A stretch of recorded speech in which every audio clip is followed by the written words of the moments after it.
hier était 3 mai et on a célébré la liberté de la presse à travers le monde.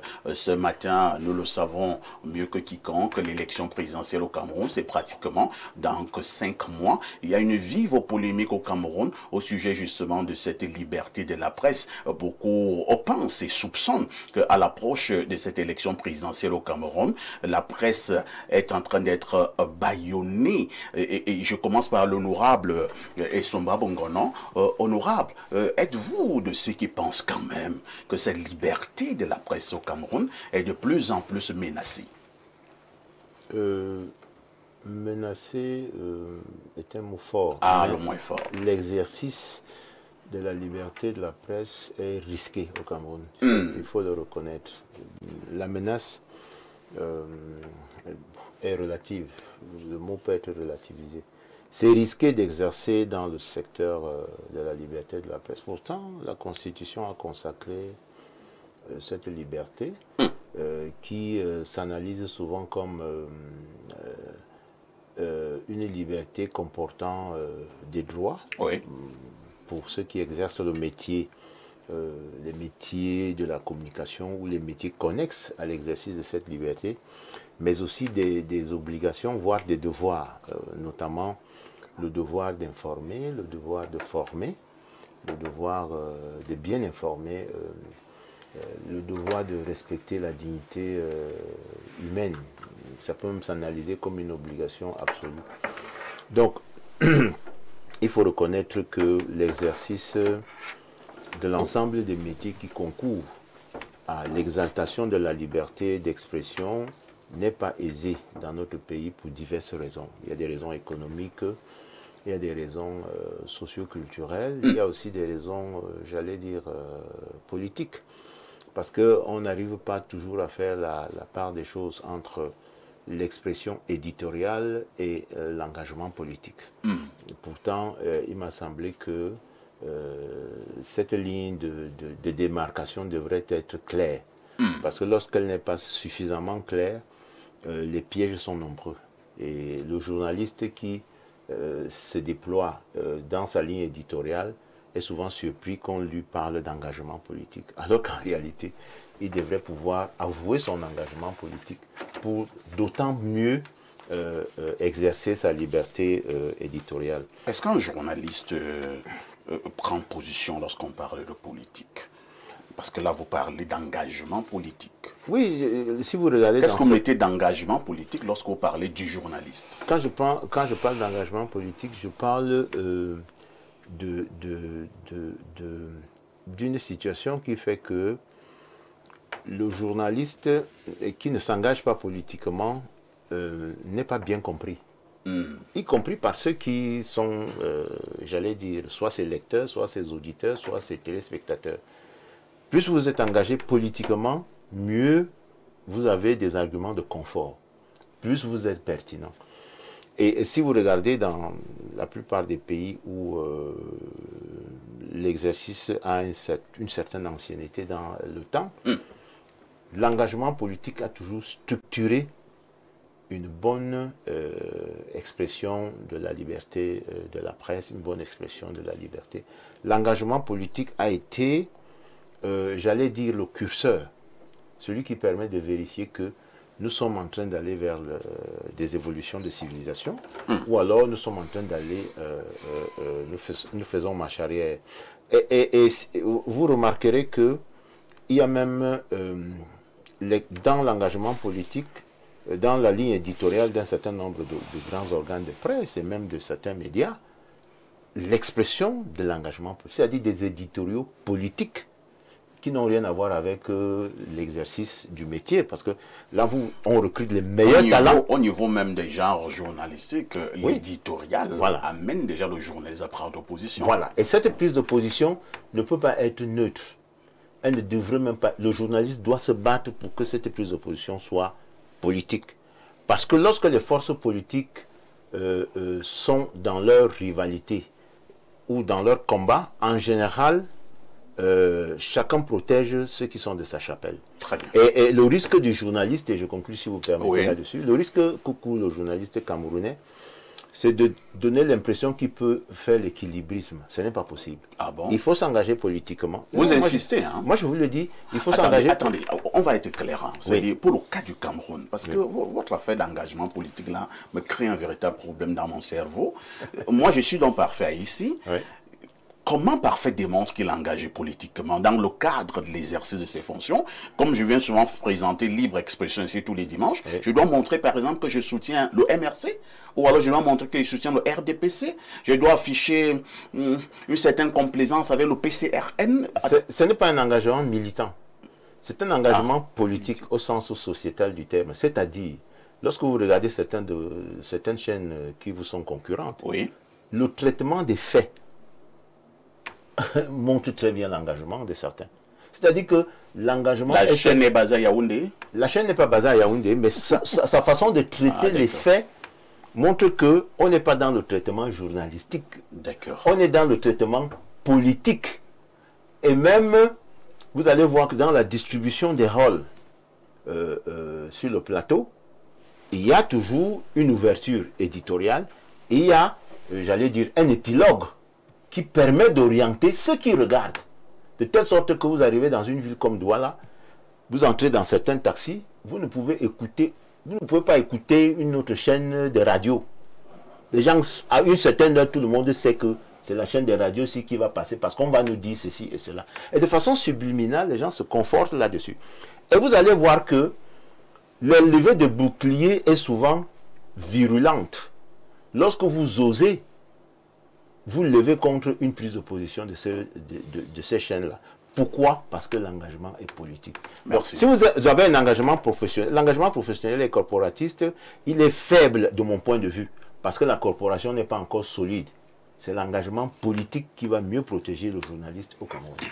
C'est compris, honorable. On va passer la parole également à Elimbi Lobé, qui côtoie la presse depuis de longues décennies.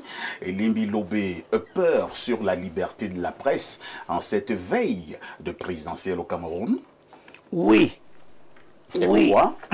D'abord, la peine que vous venez de subir montre très bien que nous devons avoir peur que certaines formes d'acteurs occultes ne veuillent utiliser la question de la liberté d'expression pour justement tuer la liberté d'expression ou la faire évoluer dans le sens qui leur convient.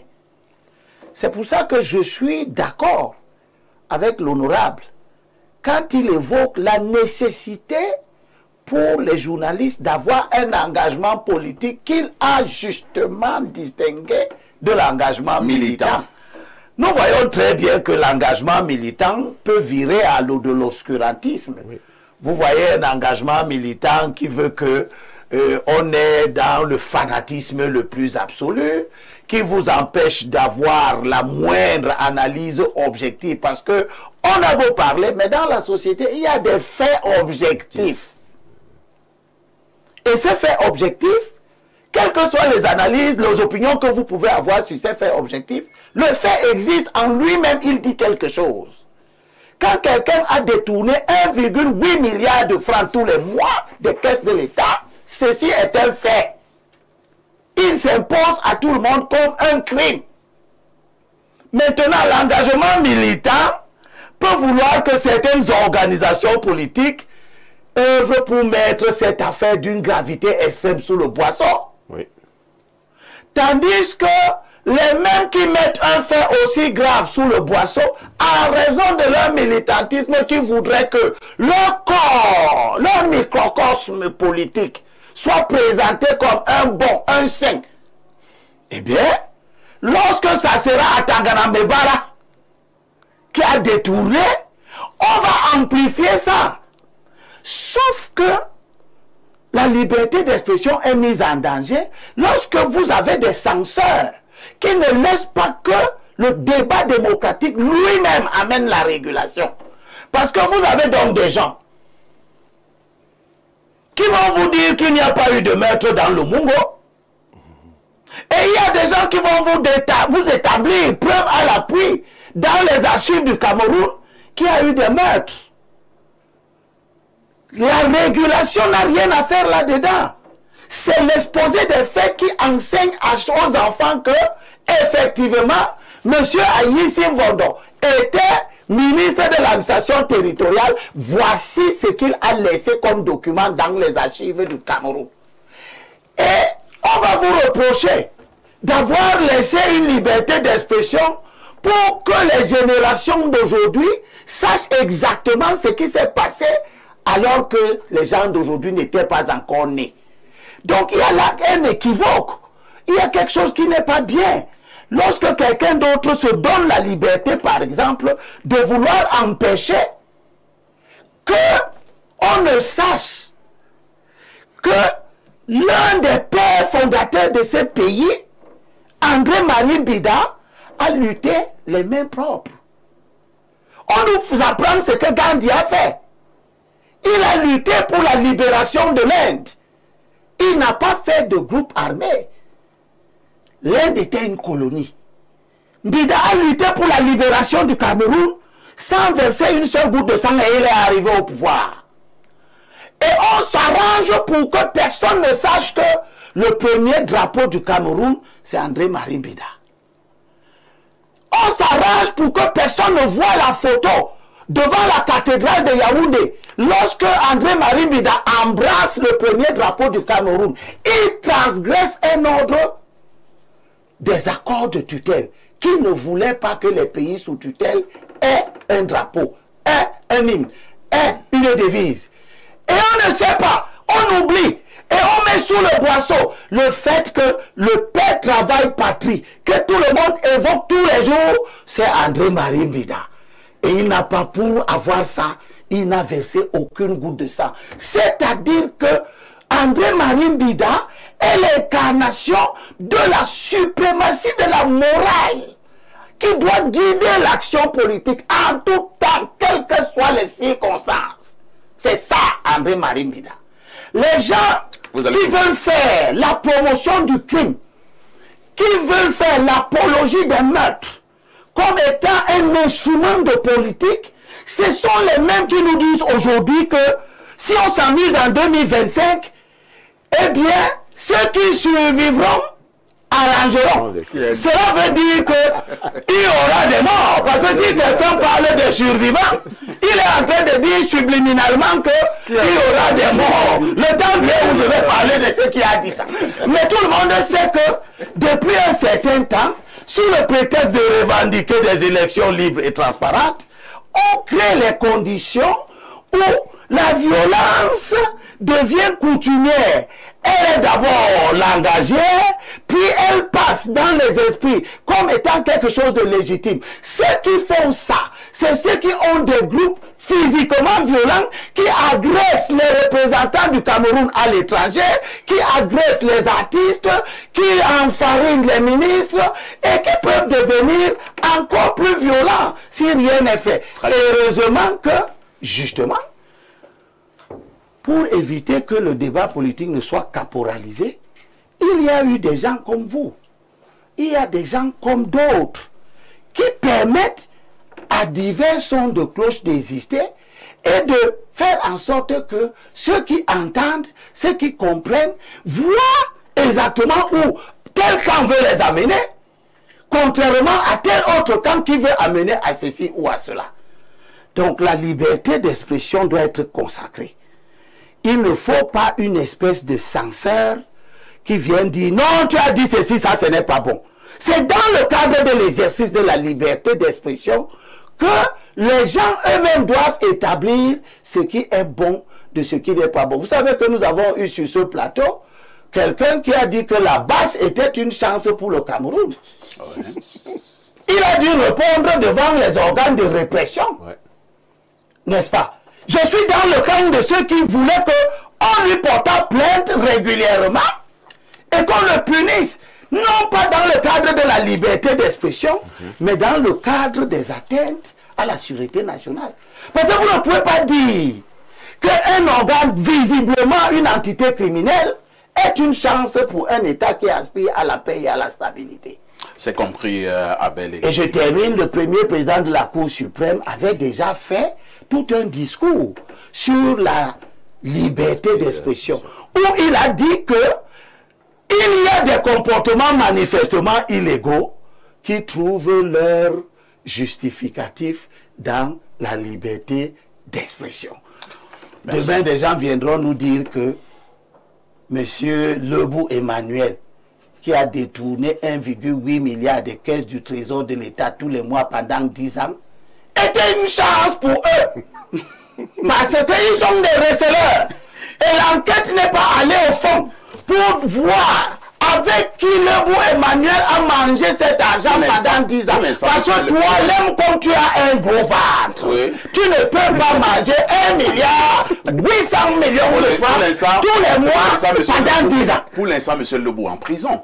Cela signifie quand même que la justice a fait son travail. J'ai peur qu'il y ait même dans les rangs de l'opposition des gens au nom de l'affinité tribale qui s'ils arrivent au pouvoir vont dire qu'il faut libérer Lebou. Mais ils ne disent pas qu'il faut libérer Atalambara. Pour l'instant, nous n'avons aucun élément. Hein. Alors, on va quand même passer aussi la parole à quelqu'un justement qui lui l'exerce hein, comme journaliste. Alors, Timothée Abena, lorsqu'on exerce au Cameroun comme journaliste, est-ce que c'est aisé? Je voudrais parler des conditions du travail du journaliste au Cameroun. Non, rien n'est aisé. Et le journalisme n'aura pas l'apanage de ce caractère difficultueux de l'exercice d'une profession. La liberté de la presse au Cameroun bénéficie déjà d'un cadre normatif acceptable. Elle est consacrée. La censure a été annulée. Mais il y a des difficultés au niveau d'abord de la non-dépénalisation du délit de presse, qui fait que vous pouvez encore facilement être poursuivi pour diffamation. Donc le cadre de 1990 peut être amélioré. Maintenant, tout à l'heure, on a fait un glissement sur l'engagement politique. Et tout le monde a fait le constat qu'il est difficile d'établir une frontière étanche entre l'engagement politique et l'engagement militant. Tout simplement parce qu'à un moment donné, pour des buts politiciens, on peut facilement opérer la confusion et parfois de façon totalement volontaire. Ce qui doit guider le journaliste dans l'exercice de sa profession, c'est la sacralité des faits, c'est la promotion des valeurs d'éthique, de morale et de déontologie qui vont faire que les positions que vous allez prendre sur l'espace public ne seront pas des positions taxées de politiciennes ou de militantistes, mais des positions qui vous positionnent comme un acteur crédible, comme une incarnation de la promotion des valeurs morales. À partir de là, votre plume devient donc une plume de référence qui fait que ce soit un parti d'opposition, que ce soit le parti au pouvoir, lorsqu'on cite vos écrits, on vous cite parce que vous incarnez les valeurs, parce que vous incarnez la morale. Or, ce qui se passe aujourd'hui, c'est que peu de journalistes ont réussi à transcender l'engagement militant. Résultat des courses, on a des icônes professionnelles, mais qu'on ne parvient pas à citer en référence lorsqu'il faut faire un article, lorsqu'il faut faire une chronique ou un commentaire. Parce qu'on sait très bien que si on cite tel nom, tout le monde reconnaît la qualité de sa plume. Parce qu'il y a des virtuoses qui écrivent très bien. On reconnaît la qualité des plumes, mais on peine à les convoquer pour étayer un argumentaire. Parce que dès que vous allez convoquer, vous me permettez de ne pas citer de nom, dès que vous allez convoquer X, on vous dira non, il est affilié à telle formation politique. Dès que vous convoquez Y, on vous dit non, il est affilié à tel groupe de pression ou à tel parti au pouvoir. C'est toute la difficulté qu'on a au Cameroun. Et ceci est lié au fait que on a ouvert la pratique du journalisme entre guillemets au tout venant. Il est bon aujourd'hui que l'on revienne à l'orthodoxie, non pas en exigeant que ne pratique le journalisme uniquement que les diplômés en journalisme, mais tout au moins que l'on forme les gens régulièrement, de sorte que ceux qui se sont glissés dans la profession, ceux qui sont ancrés par réfraction, puissent au fil du temps acquérir les bases du métier, de sorte qu'à la fin, tout le monde soit sensiblement au même niveau d'aptitude professionnelle qui va donc nous permettre de distinguer le bon grain des livrets, de sorte à ce que le journaliste comprenne quel est son rôle. En tant que citoyen, le journaliste peut être militant s'il veut. Mais le journaliste a déjà une très grande responsabilité. C'est d'être celui-là qui est la lumière du peuple. Est-ce que vous êtes sûr donc que, en vous départissant du rôle ontologique à votre profession qui est le défenseur du peuple, pour embrasser les défenses des partis, vous serez encore à même d'incarner le peuple, de guider le peuple. Donc moi je pense que le journaliste doit se dire, mon patron c'est le peuple. Et qu'est-ce que le peuple attend? C'est un homme qui prône uniquement la vertu. Est-ce que c'est possible d'être humain et de prôner la vertu? Je dis oui. Oui, vous le dites, mais moi j'ai une autre préoccupation. Lorsque nous restons au Cameroun, lorsque je parle des conditions d'exercice du journaliste, un journaliste qui a faim, et Dieu seul sait qu'ils sont très nombreux au Cameroun qui ont faim, un journaliste affamé peut-il être libre? Le journaliste ne devrait pas être affamé. Parce que le journaliste est censé être l'élite intellectuelle.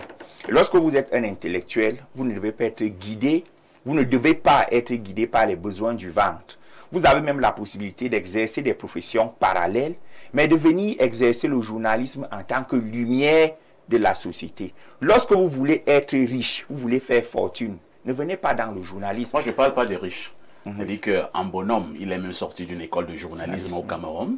Il a été recruté dans un média où il a la peine d'avoir 50 000 francs le mois. D'autres, il a 50 000 ce mois, il aura encore le deuxième 50 000 après 3 mois, après 4 mois. Alors, un journaliste comme celui-là, est-ce qu'il peut exercer de manière indépendante? Un journaliste comme celui-là ne devrait pas exister. Mais au Cameroun, ils existent. Lorsque vous décidez d'être journaliste, sachez que c'est un métier qui ne permet pas de s'en sortir. Développer une activité parallèle. Mais pourquoi vous voulez développer une activité parallèle alors que le journalisme lui-même est un très grand métier? Non, le journalisme est un métier du point de vue de la représentation. Mais la mission sacerdotale, qui est ontologique à la pratique du journalisme, fait qu'on comprenne que ce n'est pas là où on doit venir chercher de l'argent. L'argent peut arriver. Pourquoi ailleurs? Je prends les pays africains, hein? Je ne suis même pas dans les pays européens. En Côte d'Ivoire, on parlera tout à l'heure du Gabon. Vous allez voir comment les journalistes exercent ce côté. Il n'a pas besoin d'être journaliste et maintenant en journée et dans la nuit, il est vigile parce qu'il doit chercher à joindre les deux bouts et maintenant le week-end, il va tourner le béton dans les chantiers. Observez bien que les deux pays que vous avez cités, sans vouloir faire un procès d'intention, brillent aujourd'hui par le monolithisme de l'espace public. Ça, c'est un autre débat. On a eu, j'ai suivi. Mais les journalistes là-bas d'abord sont quand même bien payés. Oui, parce que c'est l'État qui a pris sur lui de subventionner à hauteur de gros montants le secteur. C'est le souhait de nous, les patrons de presse au Cameroun, que l'État subventionne aussi. Mais en attendant que l'on arrive à ce niveau de subvention, au regard de notre environnement économique hostile, est-ce qu'on doit légitimer les dérives médiatiques au nom de l'absence de pitance? Moi, je dis non. Il faut qu'on sache que lorsqu'on veut être une lumière sociétale, on doit se départir des questions de matériel et des questions d'avoir. C'est compris. Professeur Ouanangini, qui est également un très grand ami de la presse depuis de longues années également, peut donc parler de la presse au Cameroun avec autorité. Alors, professeur, est-ce que c'est vrai que de plus en plus quand même, il y a une polémique sur la liberté de la presse au Cameroun et surtout encore en cette veille d'élection présidentielle? La liberté de la presse existe bel et bien au Cameroun. Elle est effectivement pratiquée, mais sa pratique est génératrice d'un certain nombre de dérives et dans sa pratique, elle rencontre aussi des contraintes. Il y a des contraintes qui sont liées à l'histoire du système institutionnel. Le système institutionnel, au départ, était un système monopolistique, avec notamment comme élément caractéristique la censure. Vous avez vu dans quelles conditions, entre le début et le milieu des années 90, cette censure a été levée. Il y a, en raison donc de ce système institutionnel, des éléments anciens qui viennent de cette période-là, qui sont des éléments idéocratiques.